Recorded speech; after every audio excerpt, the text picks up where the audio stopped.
Hare Krishna Prabhuji, Dandot Pranam Prabhuji. Dandavad Prabhu. Hare Krishna Prabhuji, Dandot Pranam. Hare Krishna Prabhu, Dandavad Pranam. Hare Krishna Prabhuji, Dandot Pranam.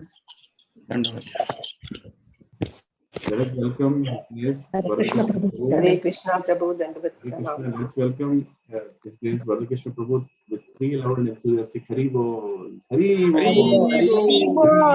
Hari Bol. Hari Bol. Hari Bol. So we all know Varada Krishna Prabhu. Most of us, almost everyone knows Varada Krishna Prabhu in our group. So I would only introduce Prabhuji as somebody who gives his time and mercy to people like us, once in a while. So I'm very excited that Prabhuji is back again. Hopefully next time we will call Prabhuji in person, because now we are having our in-person satsang sessions as well. As you all know, Prabhuji has dedicated his life for our ISKCON society. Prabhuji manages multiple temples, multiple projects. Even right now, Prabhuji is managing a huge online campaign, which is spearheaded by His Holiness Japataka Swami Maharaj. And even in ISKCON Hyderabad, they are continuing the same leadership empowerment program, online leadership empowerment program. So apart from that, Prabhuji also heads the festivals. Heads the festivals, all the main festivals in ISKCON Hyderabad Abbot's Temple. So without any further delay, I would request His Grace Varada Krishna Prabhu to please share Krishna Katha and enlighten us on how to serve Krishna. Hare Krishna. Omagyanatimirandasya Gyananjana Shlakya Chakshurunmilitam Yena Tasmai Shri Gurave Namaha Namo Vishnupadaya Krishna Preshnaya Bhutale Srimate Bhaktivedanta Swamini Namini Namaste Saraswati Devi Gaurani Pracharni Nirvishesha Shunyavadi Paschatya Deshtarni Jai Shri Krishna Chaitanya Prabhu Nityananda Shri Advaita Kadadar Shivasri Gaur Bhaktavrinda Hare Krishna Krishna Krishna Hare Hare Hare Ram Ram Ram Hare Hare Shri Gandharvika Giridhari Shri Chaitanya Mahaprabhu ki jai, Sarva Vigna Vinashaka Bhaktavatsal Nrsingadev Bhagavan ki jai, Shri Radha Madan Mohan, Shri Jagannath Baladev Subhatmai, Shri Gaur Nitai ki jai, Balaji Srinivas Govinda, Shri Devi Bhudevi ki jai, Rama Sameta Satyanarayana Swami Bhagavan ki jai.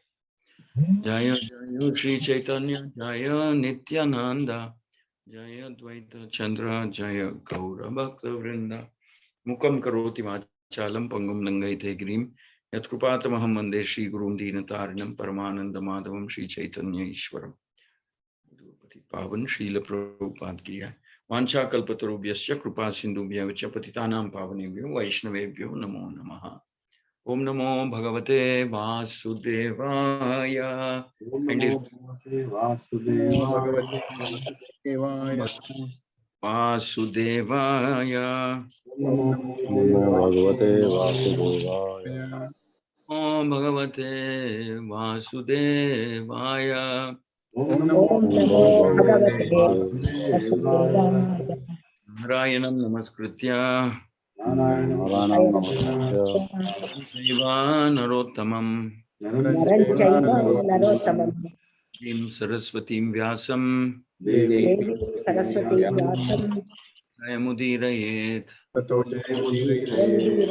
Ayeshu Abhadreshu Ashtaprayeshu Bhadreshu Yam Bhagavata Sevaya Nityam Bhagavata Sevaya Uttama Shloke Bhagavati Bhavati Uttama Bhaktir Bhavati Naishtiki.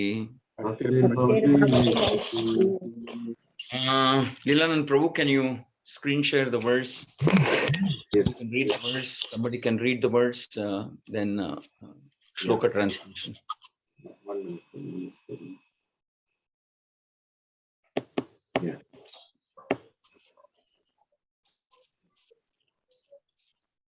Yes, Prabhu. Do you want to read? You can read the verse. Maybe one time we can read and respond. Yes. Then go to the translation and purport. One of you can read. Sure, Prabhu. This is from 3rd Canto, 29th chapter, 11th and 12th verse. I'm just muting others who are not right now speaking. 1 minute, I can hear. Yeah. Hare Krishna. Yeah, please repeat after me if you can. Madguna Shruti Matrena. Madguna Shruti Matrena. Madguna Shruti Matrena. Madguna Madguna Shruti Matrena Mai Sarva Guhashaye. Mai Mai Sarva Guhasaye Mai Sarva Guhashaye. Mai Sarva Guhasaye Manogatir Avichinna. Manogatir Avichinna Manogatir Avichinna. Manogatir Avichinna Yatha Gandham Vasho Ambudhau. Yatha Ganga Basho Budau Yatha Gandham Vasho Ambudhau. Yatha Ganga Basho Budau Lakshanam Bhakti Yogasya. Lakshanam Bhakti Yogasya Lakshanam Bhakti Yogasya. Lakshanam Bhakti Yogasya Nirgunasya hi udhahritam. Nirgunasya hi udahrutam Nirgunasya hi udahritam. Nirgunasya hi udahrutam Ahaituki avyavahita. Ahaituki avyavahita Ahaituki avyavahita. Ahaituki avyavahita Ya bhakti purushottame. Ya bhakti Purushottame. Ya bhakti purushottame. Ya bhakti Purushottame. purushottame Repeat after me. Mat Mat Mat of me. of me, Guna guna, qualities. qualities, qualities Shruti by hearing by Shruti hearing. Shruti by hearing, Matrena Matrena, just. just, Mai my, towards me. towards me, Sarva guna ashaye. Sarva Guha Ashaye Sarva guha ashaye. Sarva Guha Ashaye Residing in everyone's heart. residing in everyone's heart Managati, Managati the heart's course. the heart's course Avichinna, Avichinna continuous. continuous Yatha, Yatha as. as Ganga, Ganga of the Ganges. of the Ganges Ambasha, Ambasha of the water. of the water Ambudau, Ambuda towards the ocean. towards the Lakshanam, Lakshanam manifestation. the manifestation Bhakti yogasya, Bhakti Yoga of devotional service. of service, service Nirgunasya, Nirgunasya, unadulterated. unadulterated, He, He indeed. indeed, Udahrutam, Udahatam exhibited.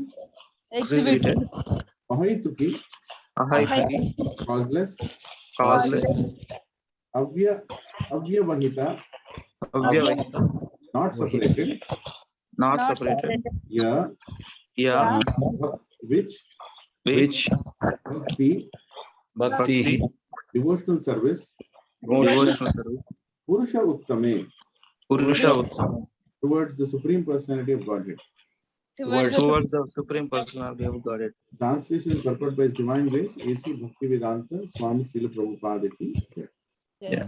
Please repeat the translation after me. The manifestation of unadulterated The manifestation of Unadulterated devotional service pure devotional devotional service is exhibited when is exhibited when exhibited when one's mind is at once attracted one's mind one's is mind once is at attracted once attracted to hearing the transcendental name to hearing hearing the the transcendental name name and qualities and qualities qualities of the Supreme Personality of Godhead, of the of the Supreme Supreme Personality of Personality Godhead, of Godhead, who is residing in everyone's heart.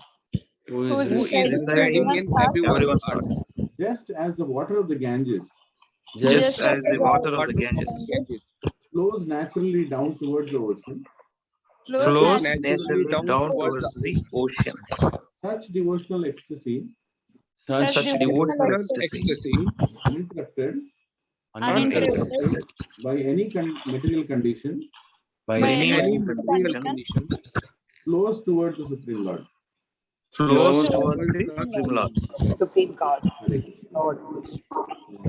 The manifestation of unadulterated devotional service is exhibited when one's mind is at once attracted to hearing the transcendental name and qualities of the Supreme Personality of Godhead, who is residing in everyone's heart.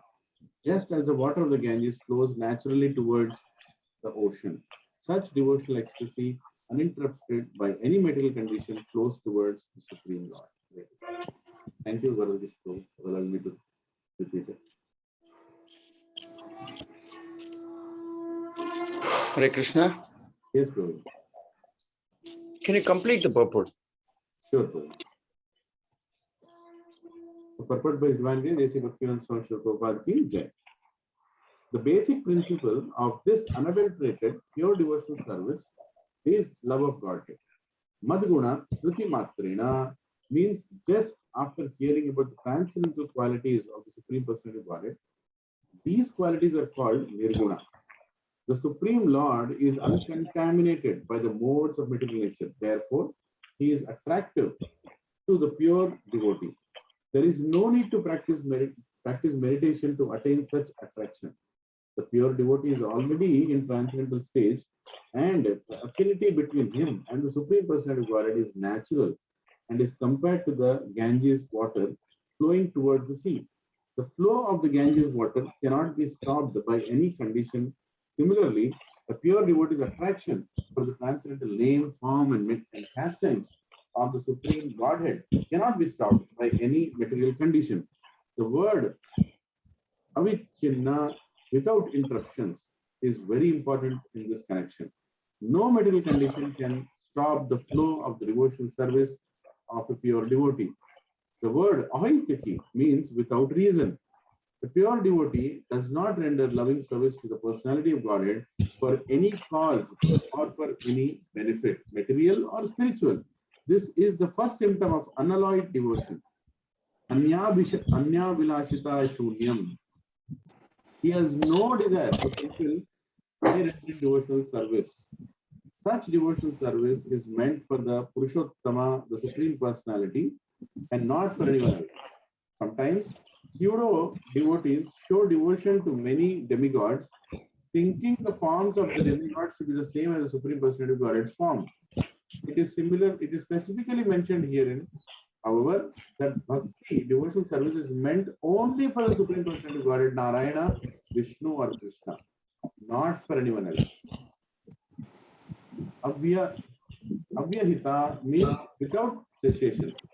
A pure devotee must engage in the service of the Lord 24 hours a day without cessation.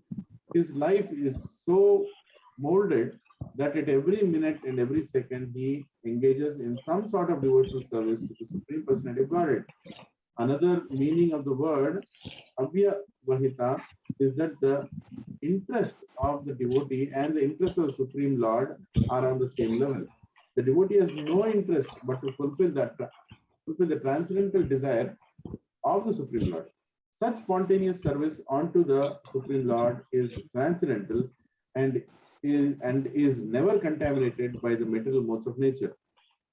These are the symptoms of pure devotional service, which is free from all contamination of material nature. Hare. Mukam karoti vachalam pangam langayate girim yatpatamaham vande Sri Gurum Dinataranam Paramananda Madhavam Sri Chaitanya Ishwaram.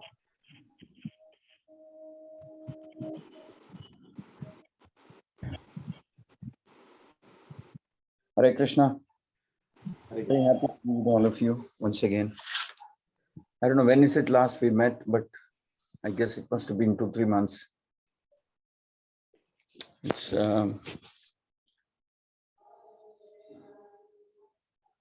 I have a great deal of personal respect for Lilananda Prabhu and all members of this team. And it's actually very nice getting back to my old friends. I can see Praveen and Suma, so many of you. We've shared so many things in the last 2-3 years. Nice to see Lavish Arora, our Subbarao Garu, like that. Pranam Prabhuji. This is Sri Giriraj Das. Thank you. Yes. In between us, we have we worked together on 2-3 festivals. Oh, well, COVID was a special time. Other than that, I remember the first time I got involved actively in Rath Yatra at the time. I still remember very fondly, very respectfully. I remember the contributions of Suma Mataji and the whole team. Oh, I loved it. I loved working with you all. And then the Prashadam services, Rath Yatra day. And that you have that retreat program in that Vaishnava Seva Kuch. I had the chance to do that once when you had a day-long workshop or whatever. I remember all of us came and myself, Ram, Radhesham Prabhu. I even remember the topic that I spoke on. That time I spoke on the principle of Kirtana.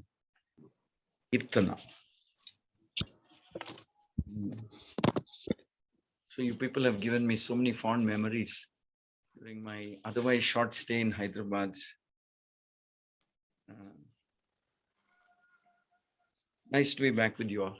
So here in today's verse, it's actually a very special verse.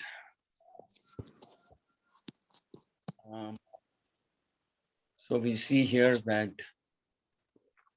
the manifestation of unadulterated devotional service is exhibited when one's mind is at once attracted to hearing the transcendental name and qualities of the Supreme Personality of Godhead, who is, by the way, residing in everyone's heart. And just as the water of Ganges flows naturally down towards the ocean, such devotional ecstasy, uninterrupted by any material condition, flows towards the Supreme Lord. So such basically what's being mentioned here is that when someone hears in the right attitude, devotional excess is triggered in such a person. We lost your video, sir. Hare Krishna. Something happened? We lost your video. Just a minute. Yeah, we can see it. Thank you. So devotional ecstasy is triggered. So it's a very intriguing thing. Intriguing means mysterious. How devotional ecstasy is triggered by hearing. But we should remember that Krishna also says, Sarvasya Shaham Hridi Sannivishto. Krishna is very mystical by nature. That's his natural propensity, to be a little mystical. Back beyond the laws of material nature. That's Krishna. That's Krishna's nature. To act beyond the laws of material nature is Krishna's nature. So we should not forget that Krishna is sitting in everybody's heart as Paramatma. And the moment we start the process of Shravanam, Kirtanam, or hearing, especially Srimad Bhagavatam from a bona fide source, and we hear with the right attitude. Right attitude means so much has been written and spoken about what is the right attitude. Obviously, the right attitude means to hear with gratitude to Guru first and foremost, to understand that this mercy, this incredible amount of spiritual mercy that we are getting is because of the mercy of Guru and Krishna, Prabhupada, Guru Parampara. Because Prabhupada is in one sense a continuum of the Guru Parampara. He represents the Guru Parampara, which dates back before him and which will continue after him also. So in that sense, Prabhupada represents a Guru Parampara. But it's another matter that in his own right, Prabhupada was so unique and special. Very unique, very amazing personality. That's a different matter. That's a different kind of discussion. But the point is that he was representing a continuum of Guru Parampara. So the moment we respectfully, with gratitude, hear the words of the Srimad Bhagavatam, just as we take the medicine given by a doctor sometimes. Imagine people, they were fighting for medicines during the COVID time. So medicine is what is separating them from death, what's keeping death away. So they were willing to pay any amount of money for medicine, for oxygen, because without oxygen, how can you even live? So they knew that they needed oxygen, they needed the remdesivir or whatever other medicines, and they were paying anything, any amount. And then actually the fact is, proper medication, it's undeniable fact that with proper medication, proper medical care, many people were saved from death, from what would have otherwise been a certain death during the COVID pandemic. So are we willing to look at the Bhagavatam in that manner? Just as a COVID patient would look at when the oxygen supply is restored, or he gets the medicine that he desperately needs, and then he survives. Are we willing to look at Bhagavatam in that kind of a manner? And then in the sense that I'm not saying we should be fearful of death, but we should be hopeful of liberation, in that sense, that when we have Bhagavatam coming down in the proper source, and when we hear, are we willing to have that kind of a gratitude to those who facilitate, who work in, who have contributed in various different ways to help us hear the Bhagavatam, read the Bhagavatam, possess the Bhagavatam, for instance, acquire the Bhagavatam, and even not just the Bhagavatam, acquire the Bhagavata culture. Bhagavatam book by itself, I'm not denying Krishna's books, Prabhupada's books have their own mystic potency. But the fact is that the way things are organized in ISKCON, along with Bhagavatam, the whole package, the culture of how to read it, how to receive every single word of the Srimad Bhagavatam is taught to us. And the moment, and then we listen with gratitude, with eagerness, with respect, with the desire to follow, So that's how we read, and that's how we hear the Bhagavatam. And then it works. Bhagavatam can never fail, which is why Lord Chaitanya said that this is Amala Puran. This is a spotless, uncontaminated Puran. We should also remember that Bhagavatam was written by Lord Shiva in his, by Vyasadeva at his spiritual maturity, as it's explained in the Bhagavatam itself. And since the ripened fruit, spotless ripened fruit of all Vedic knowledge. So what is being spoken about in this verse is if we lend our ears to hearing about Bhagavatam, as narrated by any representative of the parampara, preferably a pure Bhagavata. Bhagavata means one who has the same degree of faith in the Bhagavatam and is very, very, very serious devotee in the parampara of Lord Chaitanya. When we hear and when we submit ourselves, a degree of surrender is also required, because we don't read Bhagavatam because we want to be scholars. That's the last thing in our mind. We read Bhagavatam because it stirs our heart. It makes us think, am I wasting my life? Am I just drifting? I may be a devotee of sorts. I wear tilak, I chant 16 rounds. But nevertheless, the Bhagavatam is capable of making even that kind of a devotee think seriously. Am I just a passenger in this great whatever ship or whatever? Am I just drifting? Am I just a time pass devotee? Am I missing out something? What is it? Can I become more serious? Can I become more intense? The Bhagavatam is capable of awakening that kind of a introspection in a devotee. What is the Bhagavata standard and where am I?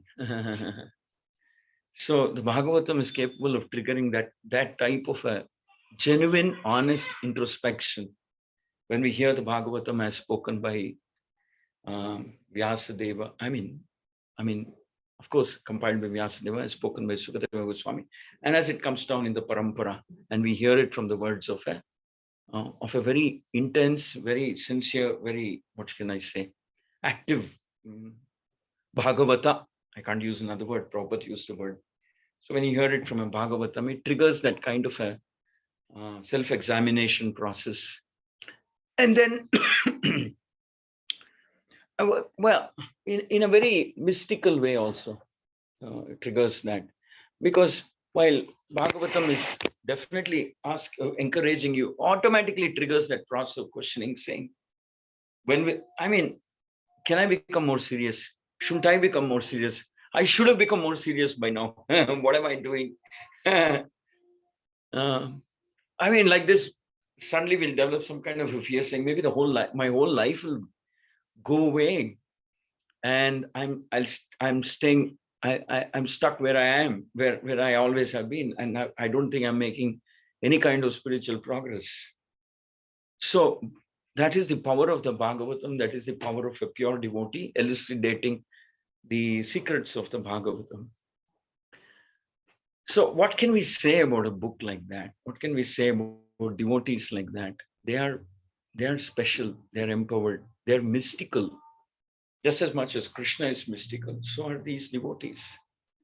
And the most intriguing thing, the most is that we are carrying Krishna in our heart as Paramatma.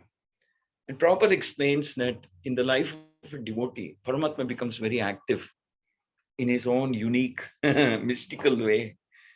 Whatever is good for the devotee, Paramatma becomes mystically active. And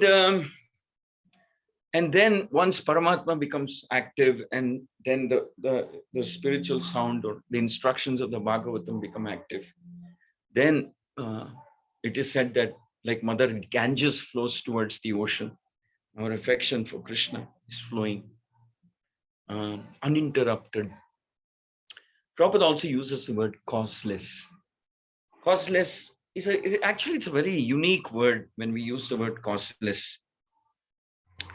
It's not so easy to explain also what this word causeless in reality means.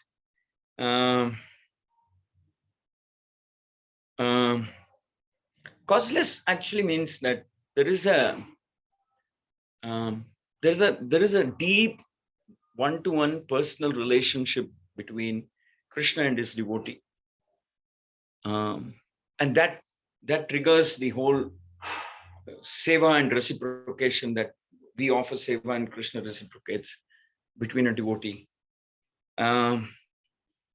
That seems to happen without any external interference. Causeless means there is no external triggering factor which starts this which is responsible for this relationship. Prabhupada says this relationship was always there, just that it's dormant. We have forgotten. It's got covered up by layers of Maya. Actually, not layers in that sense. Maya, layers of desire to enjoy this material world. One layer you remove, there's another layer of desire to enjoy. This desire to lord it over and enjoy the material world is a killer. That's the real killer, in the sense that that is what comes in the way of somebody becoming more serious in spiritual life.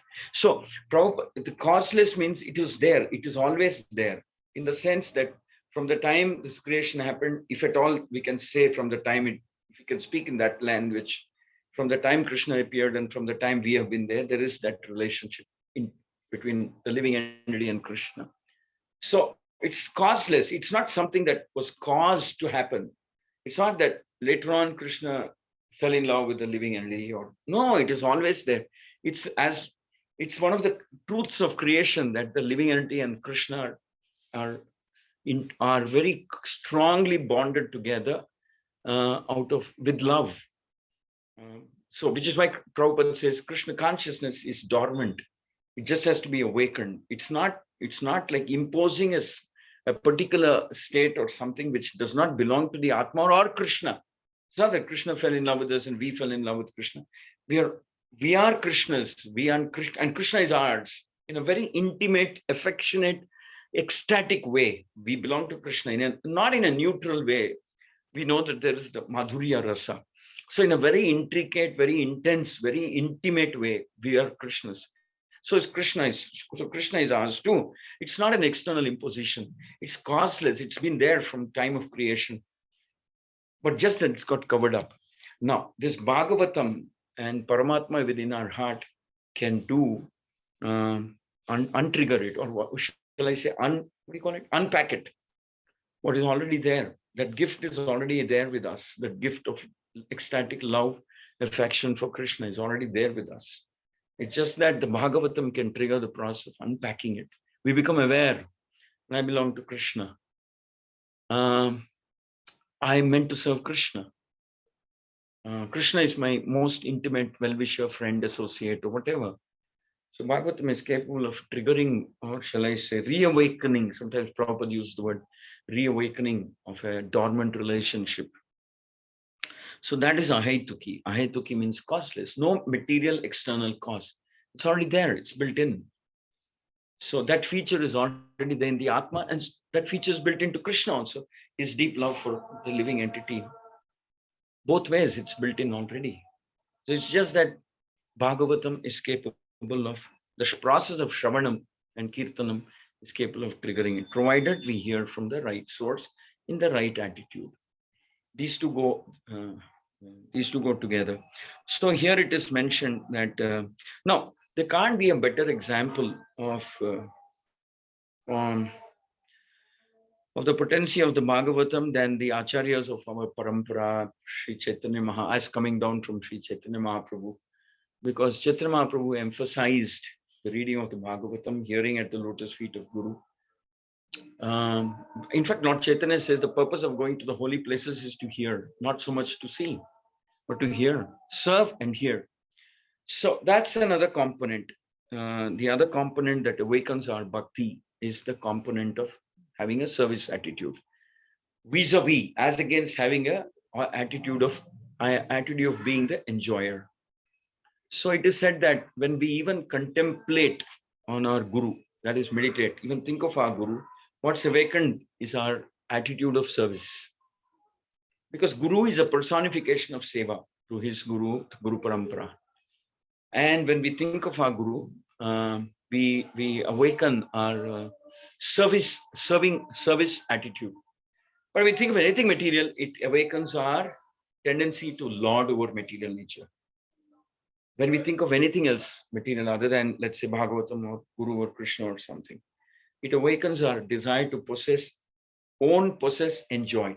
In other words, the enjoying tendency.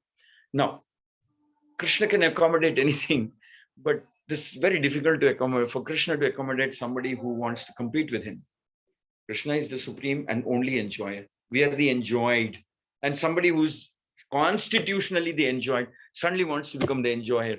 That becomes a difficult equation for even Krishna to manage. So Krishna waits till that correction happens. So basically the correction that has to happen is that we stop looking at ourselves as the enjoyer. We start looking at ourselves as the enjoyed and as the servant. Doesn't matter. You may not be serious. You may not be 100% sincere, but it's good to start at least thinking like that, or even praying like that. When will the day come when I will genuinely accept my position as being a servant of Krishna, servant of my Guru, and not the enjoyer? So that correction can happen primarily even by change in contemplation or meditation. Simply meditate on Guru, meditate on Lord Chaitanya, meditate on Guru Parampara, meditate. And without your knowledge, actually correction is happening. Because like I said, Guru, the very word Guru, the position, it's mystical in the sense that just as much as Bhagavatam can reawaken a relationship in its own way, meditation on Guru prepares you to accept that you're a servant and not the master. It's not easy. In the material world, you have to understand that our material existence continues, because either grossly or subtly or very, very subtly, we have this enjoying tendency. Actually, even after we become devotees, this tendency is very strongly present, because then it just takes a different kind of a shade, different kind of a flavor. I should be known as the most renounced servant. I should be known as most enthusiastic, whatever. There's that I should be known, I should be recognized, I should be respected as a great reformer. There's this. That is also an enjoying tendency. You want to enjoy that rasa of being respected. So even the finest trace of desire to enjoy grossly or even subtly has to go away. And then the full mercy of the parampara, the mercy of the Bhagavatam, and the potency of the Paramatma can be felt completely. And when that mercy is felt, what happens? This is what happens. Ahaituki bhakti becomes very strong, very prominent in our consciousness. Just as the Ganges flows towards the ocean, and Prabhupada uses the word. It's very interesting to see what Prabhupada is saying.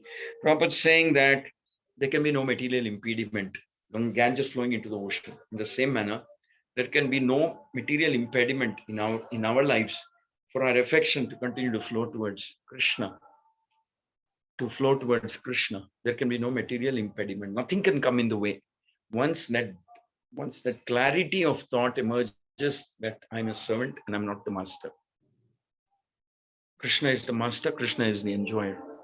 I am the enjoyed and I'm not the enjoyer. And I'm an insignificant servant of my Guru.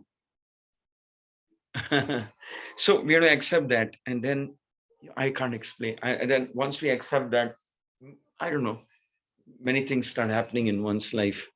So here it is said that another thing is avya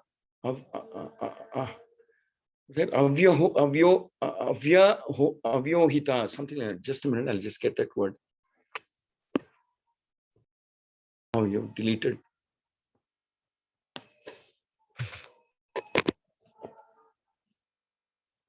Avyavahita. Avyohita. That means Avyavahita. avyavahita.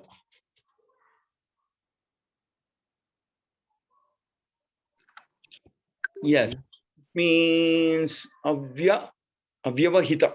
That means not separated, but so here it is mentioned that the interest of the Lord and the devotee becomes the same. Prabhupada in the purport writes that the interest of the Lord and the devotee become the same. That's interesting. How the interest of the Lord and the devotee becomes the same.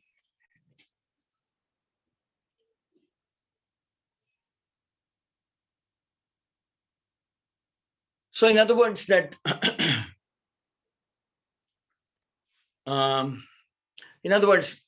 devotee starts to, shall I say, in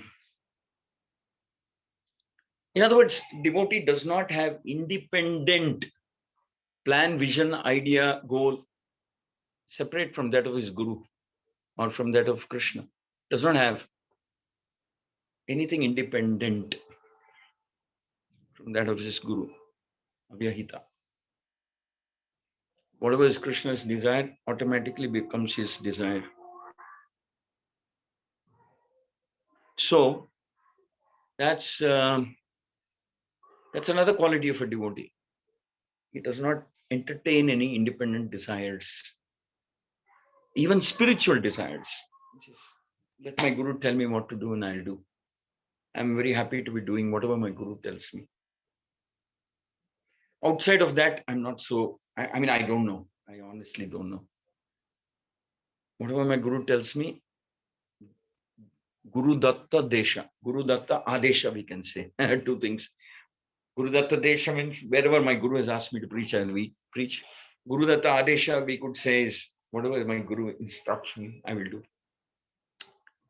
So there is commonality of the interest between the devotee, the disciple, and Krishna and Guru. These are all secrets revealed only in the Gaudiya Vaishnava Parampara, to my knowledge. I mean, I know a little bit of Sri Vaishnavism, etc., etc., but they don't go to this level. But Gaudiya Vaishnavas, they churn the heart. They don't leave anything. They want, like Prabhupada sometimes used to say, not even the faintest trace of independent enjoyer attitude. Of course, we can't get depressed and go on. Mystically, by mercy of Guru and Krishna, even as you're making efforts in that direction, the rest of the correction will happen auto mode by the mercy of Guru, Krishna, Vaishnavas, etc. But it's just that we have to get our basic values, foundational values correct. So Sarvabhauma Bhattacharya one time is sleeping. And Lord Chaitanya walks into his room and he wakes up Sarvabhauma Bhattacharya. He says, Sarvabhauma Bhattacharya, you're still sleeping? Sarvabhauma Bhattacharya wakes up and he plays obeisances to Lord Chaitanya, and then he says, my Lord, what brings you here so early in the morning? Lord Chaitanya says, I just felt like seeing you. Sarvabhauma Bhattacharya says, I'm honored that you even thought about me. You even thought about me. I'm worthy of being thought about. I'm very honored. I'm very overwhelmed. I'm very grateful. Is there anything I can do for you? Then Lord Chaitanya says, yeah, I just happened to go to this Jagannath Mandir. I brought some prasadam. And here it is. Sarvabhauma Bhattacharya accepts the prasadam, looks at Lord Chaitanya. He's straight out of the bed early in the morning and honors that prasadam. And Lord Chaitanya notices that Sarvabhauma Bhattacharya honors the prasadam. Straight out of the bed, he honors the Jagannath prasadam. And Sarvabhauma Bhattacharya mentions that there can't be anything greater than this. Lord Jagannath's prasadam, you're home delivering, the Dunzo Zomato thing kind of. Lord Chaitanya is personally coming, sitting by your side on your bed and giving you, and you straight away, he honors it. There's no consideration higher or superior than this. You're giving me, I'll honor immediately. I don't care for the restrictions of the Shastra or this or that or anything. Maybe from a Shastric point of view, it is right or wrong, semi-right, whatever. I don't care. For me, pleasing you, serving you is, and Lord Chaitanya becomes very pleased with Sarvabhauma Bhattacharya's conduct. And this is such an important, many chapters later, the same incident is referred to again by Sarvabhauma Bhattacharya. That one time I was just sleeping, Lord Chaitanya came and gave me prasad. And I immediately honored it. I didn't even consider the fact that I didn't brush my teeth, I didn't wash my face, I hadn't taken a bath, I hadn't done my Sandhya Mantram, nothing. He gave me, I honored it immediately. And the Lord was pleased. Sarvabhauma Bhattacharya was a very traditional kind of a Brahmana. And for him to give up all these things is a big thing, actually. But Sarvabhauma Bhattacharya understood the secret, understood that the secret principle, in order to awaken ahetuki bhakti in his heart, the way to awaken is that you make sure that Lord Chaitanya is very pleased and happy with your behavior. So that's what he does. That's what he does. And then he instructs King Pratap Rudra in what mood you should approach Lord Chaitanya. He'll be there, Gambhira, temple, after the Rath is missing Lord Jagannath during the Snan Yatra time. You go there, stand next to his lotus feet and sing songs from the Srimad Bhagavatam, the songs of Gopi's lamentation at separation from Krishna. Because that time Lord Chaitanya is feeling separation from Lord Jagannath. Because after Snan Yatra, 15 days, Lord Jagannath gets locked up. You sing these songs, Lord Chaitanya will become ecstatic. He won't even bother who you are, what is your background. He'll just watch what will happen. And exactly like Sarvabhauma Bhattacharya says, Prataprudra goes to Gambhira garden and Lord Chaitanya is lying down there and intensely feeling separation from Lord Jagannath. And he sings these Gopi songs sung by gopis, out of separation from Krishna. Lord Chaitanya doesn't even know what's happening. He goes and he grabs Prataprudra, embraces him and says, you're relieving my burning sense of separation. You're giving me so much relief. And then Prataprudra gets the unique opportunity to massage his lotus feet. And so Prataprudra says, actually at one time he says, I don't want this kingdom. If that is coming in the way of me getting the mercy of my Guru, if that's going to come in the way of me getting the mercy of Lord Chaitanya, I don't want this kingdom. I'd rather become a beggar. Sarvabhauma Bhattacharya and Lord Nityananda and Ramananda Rai recognize this is what is called intensity to serve one's Guru or whatever. Guru or Krishna.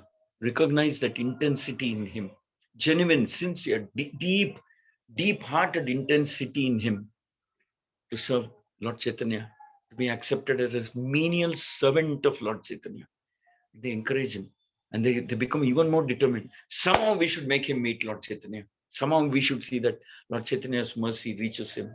And they continue to make plans for him.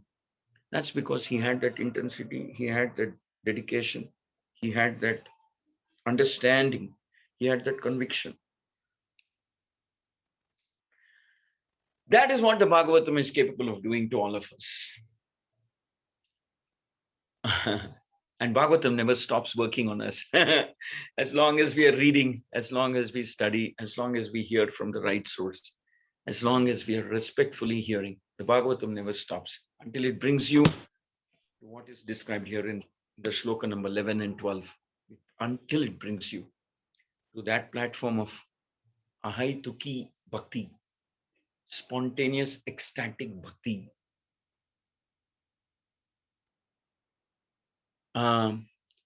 Bhakti, which is causeless. I mean, causeless also means, causeless means it is not triggered by any materialistic kind of idea or thought or desire for reward of any kind. I mean, the thought of getting a materialistic reward for bhakti is so far away from the minds and heart of a pure devotee. So far away. They don't even look for quote unquote spiritual recognition. It said that Gaurki Shudas Babaji Maharaj used to hide in the toilet and chant because he said, my God, there are too many people coming and thinking, I'm a great man, I'm a great hero, I'm a great devotee, and disturbing my nirjana bhajana. I don't want to be recognized. I don't want to be recognized as anything. If at all I'm recognized, let them recognize me as a menial servant of all the Vaishnavas and my Guru. That's all. Anything more than that is scary. It's scary because it may disturb my my attitude of being a servant of my Guru. It may trigger in me a desire to enjoy some rasa of being known as an important devotee, recognized devotee, senior devotee, whatever. The Bhagavatam is capable of purifying us to that degree of fineness and perfection. To that degree of perfection. Are we ready? That's the big question, actually. But, I mean, in one sense, we can say that as long as we are studying the Bhagavatam and etc., everything else is adjusted by the scripture, by the great scripture itself. Everything else is adjusted. So, here in this verse, it is repeatedly being mentioned that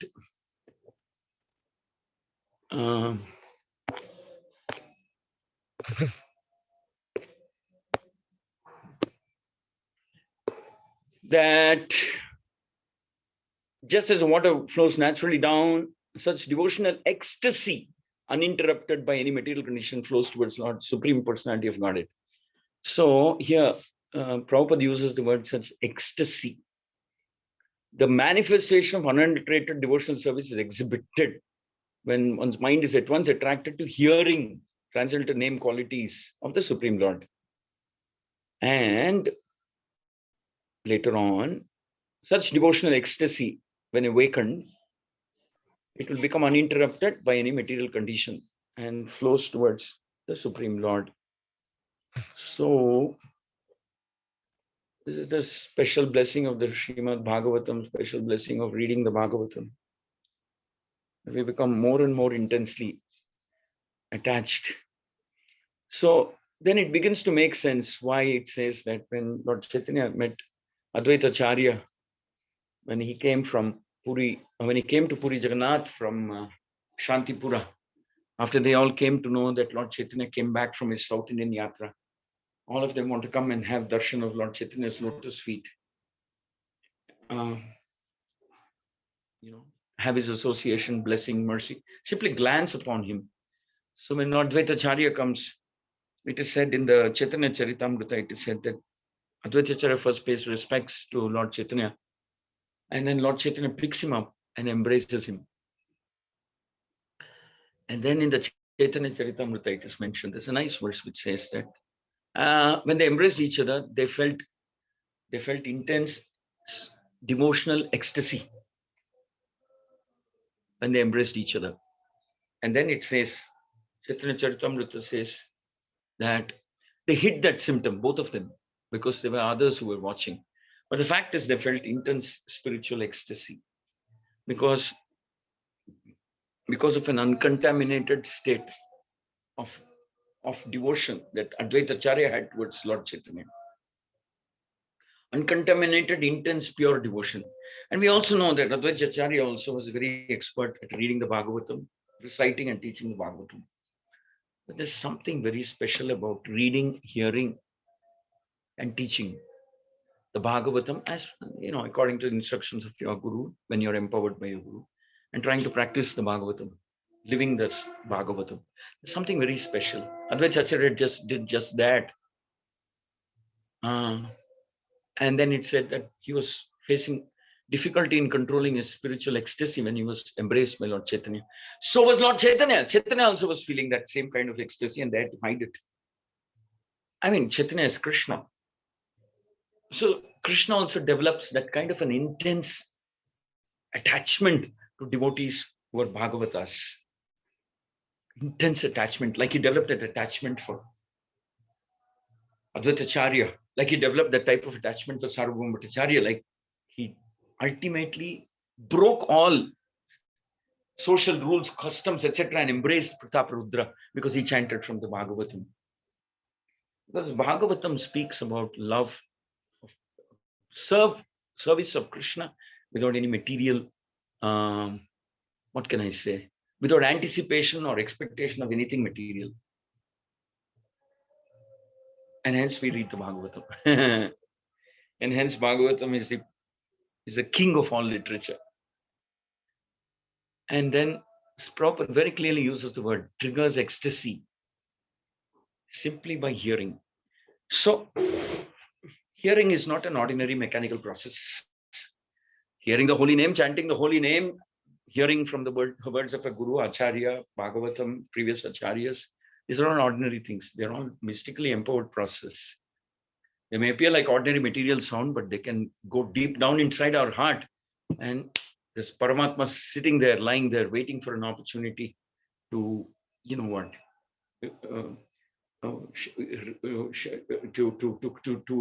reveal the intense relationship between the living entity and Krishna. Now, theoretically speaking, the relationship between Advaita Acharya and Lord Chaitanya, how they embraced each other, and both of them experienced symptoms of ecstasy, it's not reserved only for Advaita Acharya.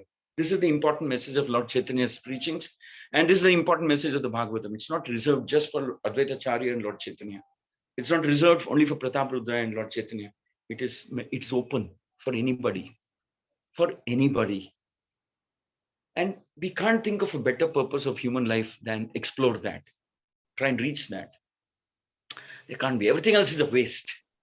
Everything else is a colossal waste of time and effort. If you're spending time, intelligence, anything on anything other than wanting to revive our relationship with Krishna, how can it? I'm sorry I'm saying this, but the fact of the matter is it's a colossal waste. Of course, I'm not trying to recommend that you go and make some radical changes or something.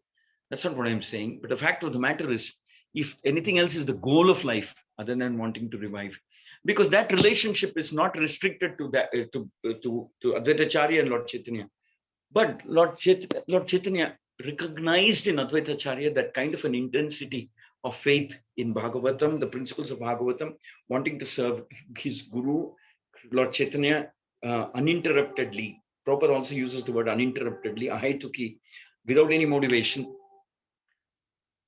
And Lord Chaitanya becomes ecstatic when he embraces Advaita Acharya.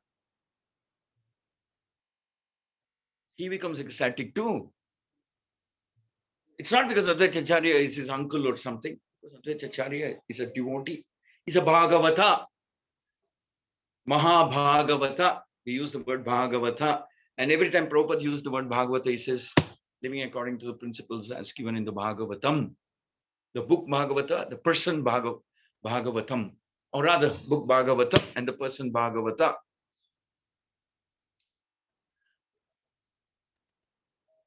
So, I mean, sometimes people want to become devotees because they want to live peacefully. Of course, they will live peacefully. They want to lose the burden of their karma. Of course, they will lose the burden of their karma. Live happily with their family. Of course, maybe if that's what you want, maybe Krishna will grant that. Occasionally go on a yatra and etc. etc. Yeah, fine. They're also devotees. They're great devotees. There's no doubt about it. But the Bhagavatam will, at some point of time, will trigger and say, yeah, what about Advaita Charya? The Lord became ecstatic when he embraced him. Why? Why? So Lord is, theoretically speaking, Lord can actually wants to have that type of relationship with all of us. Not just superficial, formal kind of a relation. Lord wants to have an intense relationship with all of us. And the fact is that capacity to have that, the same type of intensity is there in our heart. Just as the Ganges can flow to the ocean without any interruption, without any block, you can't stop it. You can't stop the Ganges from reaching the ocean. In the same manner, we are also, I mean, theoretically speaking, we're also meant to be attached to Krishna, Lord Chaitanya, in that fashion.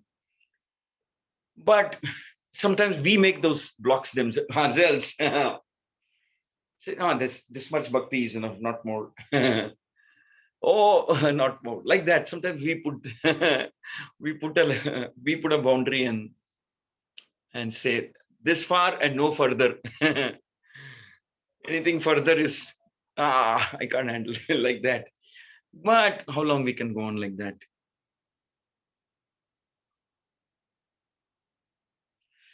This moment is to make a sacrifice. This moment is to make us sacrifice everything. Prabhupada says, for a larger gain. And the larger gain is bhakti, ecstatic mood of bhakti. This moment wants us to disregard everything else. Ignore. Look at everything else that comes in the way of becoming completely dedicated to Krishna as an impediment. Well, I mean, there is the Varnashrama, we have to be grihasthas, etc., etc. But still, we have to re-engineer our life to be able to live like a grihastha sannyasi or something like that. I'm not saying anything radical, please don't mistake me, but we have to re-engineer our life to be able to live according to these principles. The principle of sacrifice, principle of dedication, principle of complete, causeless, intense dedication. Complete sacrifice for the Guru and Guru's mission. This movement wants you and me to become like that. And this movement has placed the Bhagavatam in your hand and my hand. And it's saying, please open and live in the Bhagavatam. Live in the pages of the Bhagavatam, verses of the Srimad Bhagavatam. And leave the rest to God and leave the rest to Krishna. We're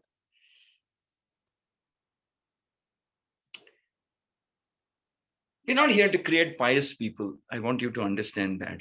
We're not here to create pious people. We're not here to create piety in the society. We're not here to create nice people. We're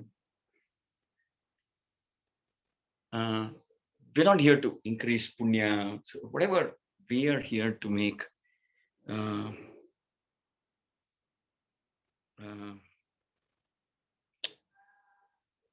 I mean, we're a movement that doesn't stop at anything. I mean, the person who has the most highest form of ecstasy for Krishna, what do you think he's thinking?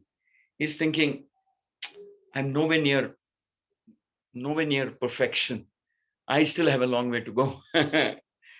Even the person was the highest form of ecstasy for Krishna. He's looking at everybody and saying, wow, they seem to have so much more bhakti than me. This is the mercy of Bhagavatam. Even though you're advanced, even though you're great, Bhagavatam will make you think you're insignificant because there's so much more deeper you can go in the ocean of ecstasy, of love for Guru and Krishna, of service to Guru and Krishna. Even though you're probably the best of the devotees, most advanced, most ecstatic, most whatever, when you read the Bhagavatam, it'll convince you saying, hey, listen, everybody else seems to be doing better than you. So you buck up now. You do more. Because Lord Chaitanya wants you to dive into deeper into higher levels of ecstasy. And the most deepest level of ecstasy is that of Radharani. Is that of Radharani. And that's why it's said that she's unparalleled in her ecstasy. And Lord Chaitanya is Krishna in that mood. And Lord Chaitanya is certified, saying Bhagavatam. So I want to congratulate Lilananda Prabhu and all of you. I heard you did a record number of Bhagavatam distributions. My hearty congratulations. I hope by your mercy that someday I'll also, probably distribute or read or relish the Bhagavatam by your mercy. Hare Krishna, Krishna Krishna, Hare Hare, Hare Ram, Ram Ram, Hare Hare.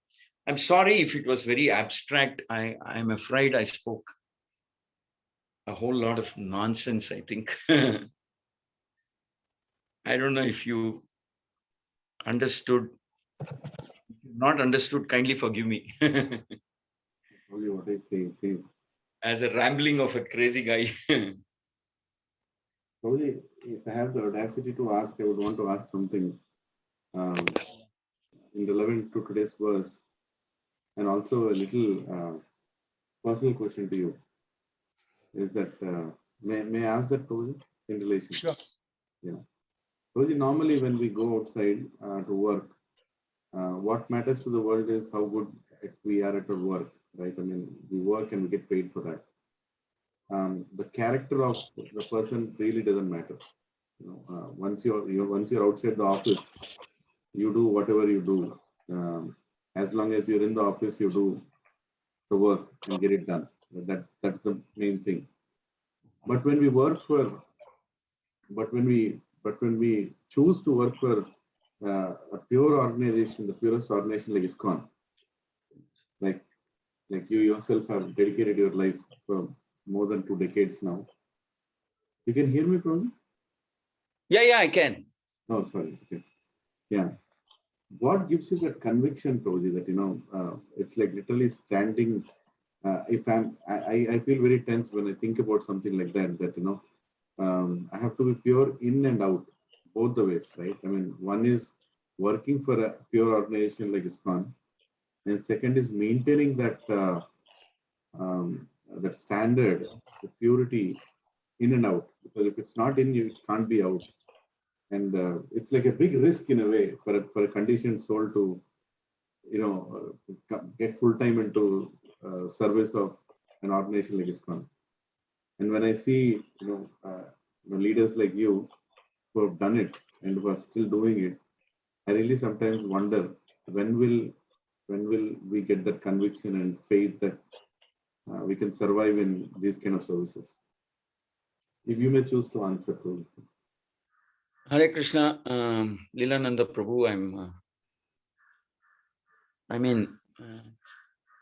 from whatever I know about you, I've known you for approximately 2.5 years now.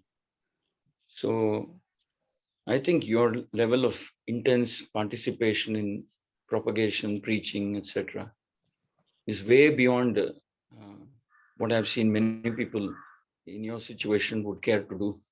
It's way beyond. So that's to your credit. That speaks so highly of your dedication, your sincerity, and your genuineness to make progress spiritually. You see, this is the anxiety of everybody all the time. This is very healthy, actually. If you ask me, I'll say it's very good, very healthy. Nobody should ever think that I'm doing enough or I'm doing sufficiently. Nobody should ever think like that.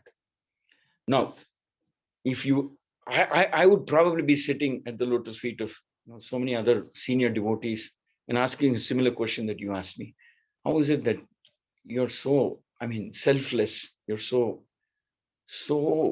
dedicated. How is it that every pore of your body is oozing sincerity, dedication, enthusiasm, sacrifice, and you're taking so much pain and austerity to run this society and manage lives of all crazy people like me?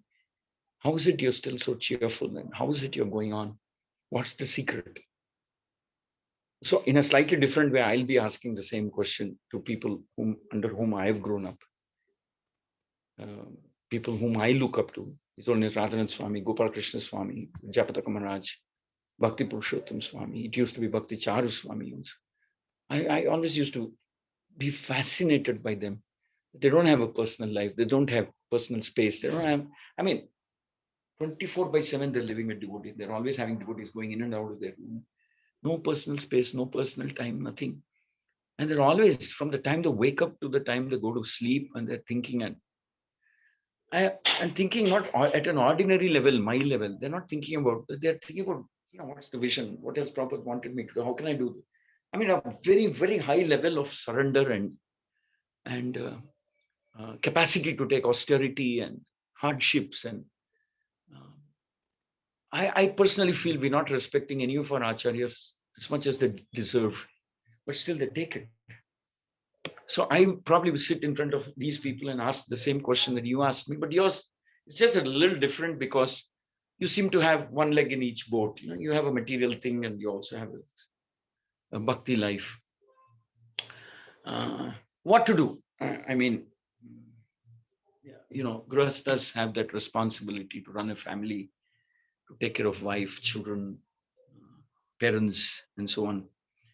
So we should hanker for the day when we'll be able to make the transition at some point of time in our life.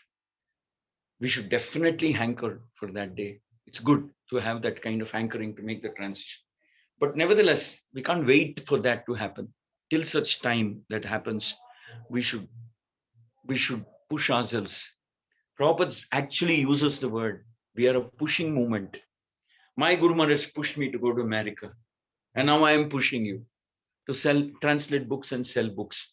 Prabhupada said we are a movement, pushing movement. These are his own words. So you have to push everybody, but we can't push anybody unless we push ourselves. So we have to push and do whatever maximum it is that we can do under the present situation that we are imprisoned in. Imprisoned in.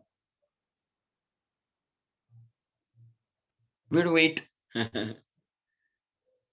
Not everybody can become sannyasis. Sometimes, after living for 10, 12 years as a brahmachari, some devotees end up with the grihastha ashram. And then there are times when we keep wondering, was that the right thing to do?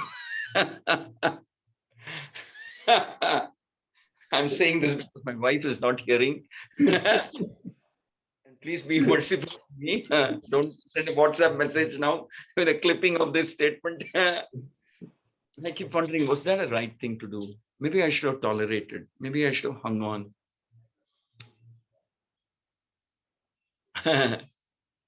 Like King Pratap Rudra said, it's no big deal. I'm not interested in being a king if I can't get the mercy of Lord Chaitanya. Actually, Lord Chaitanya was waiting for that kind of a statement to come from him, saying, for me, the only thing that matters is Lord Chaitanya accepting me as his menial servant, recognizing me and accepting me. So, I don't know how to say it. Maybe we should be ready to walk.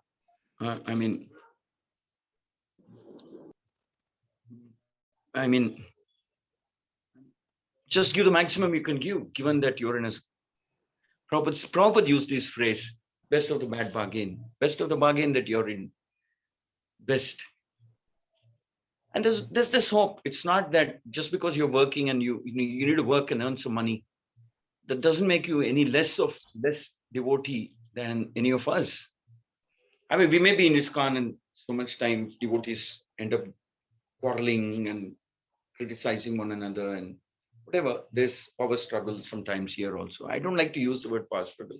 I would say enthusiastic devotees at cross currents because devotees are special. I don't want to criticize anybody. Enthusiastic devotees who have different perceptions and ideas, and so there are cross currents at times in ISKCON. So, it doesn't make you any less qualified.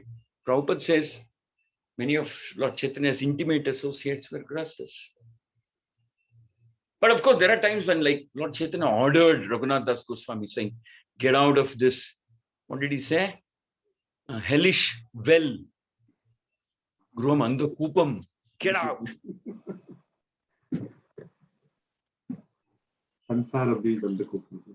Yeah, like that. But he didn't say that to everybody. So we do whatever is the best we can. And we understand the value of life, value of time. And we do the best we can. Good question. Thank you. Any other question? But I still want some. I mean, I want something. I desperately hope that what I spoke made sense and you could. Absolutely, Prabhuji. And that is why I got encouraged to ask this question, which I was thinking for a long time. We spoke from heart. Because you're a grasta earning a money to maintain, it doesn't in any way disqualify you from reaching the highest levels of ecstatic bhakti. Pratap Rudra reached. So many intimate devotees, disciples, followers of Lord Chaitanya reached. Actually, shall I tell you something? Reaching higher levels of bhakti is not based on one's endeavor. It's based on mercy from Guru. It's the Guru who holds your hands and takes you up, saying, you're ready, come, I'll take you. By mercy of Guru, mercy of the scripture, mercy of Vaishnavas. Mercy, it's granted to you. You're given the visa, then you can go. Like that. Yeah. But probably I would definitely say that, without any hesitation, that I've seen many exemplifying grahastas in our ISKCON society who are part of the organization full time, including Sitaram Prabhu and Your Grace, Vedant Chaitanya Prabhu, so to say, and many others. It is so, when I look at all of you, I only see that, you're like maintaining it in and out. Say, for example, the other day I was in office and one of my subordinates did not do the work well. And I raised my voice. And at one point I felt it was not a Vaishnava way of handling things. I really went out in a big way. And then I was thinking, if I am in ISKCON and I'm a full-time in ISKCON, and if this is the behavior I do there, I don't think I deserve to be there, because I have to be in and out the same person. I can't be like somebody different in an office and somebody different in a satsang. So I really have so much respect and reverence for all these, all these great grahastas who are actually walking their talk and running a pure organization like ISKCON, very pure organization like ISKCON, where everything is seen and we are. You're under the watch all the time. Let me put it like that. You're under the watch all the time for everything you do and everything you say. So that's why I asked, how to prepare to get to that state at some point. So that, yeah. But thank you. For everybody has their struggles. Some with lust, some with greed, some with envy, some with anger, some with impatience. Primarily lust. Envy. Everybody has their struggles. Everybody slips and falls occasionally, but we pick up and we go because Prabhupada has held out that promise, saying, doesn't matter. This is to be expected. This is Kali Yuga, but don't give up your determination to serve your Guru's mission.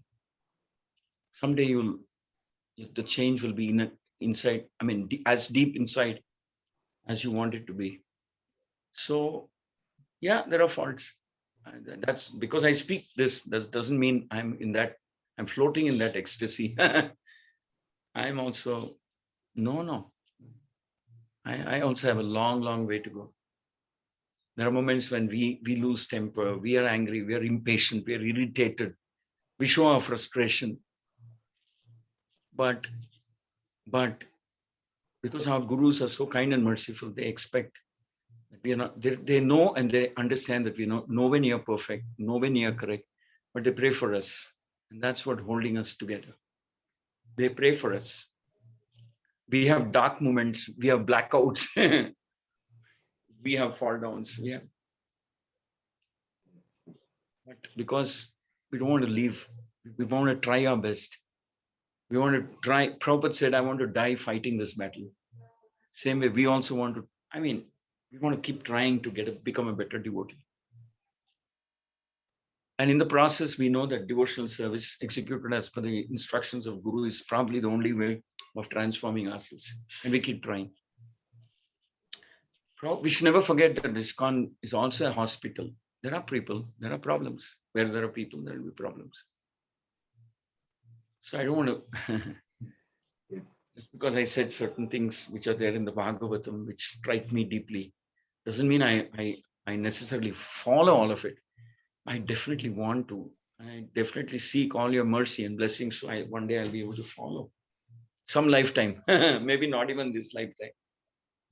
But it's so very heart touching to talk about the Bhagavatam and the secrets, or shall I say, whatever the Bhagavatam manifests in every class,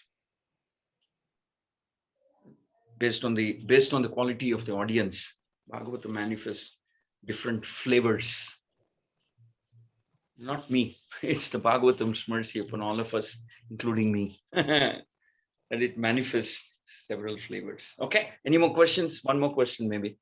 So, one Hmm. one small thing before a question. So we are all traveling. We have planned to travel to Mayapur. We already prepared tickets, January 9th to 15th. So almost 150 of us are going. So Wow.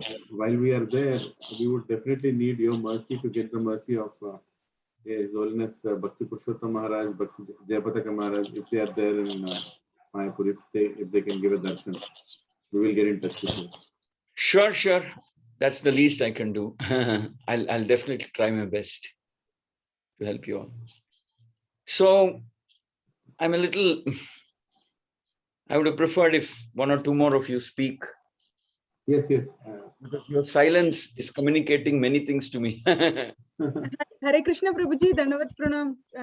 Please. Mataji. It's always a pleasure, Prabhuji, to have you back. And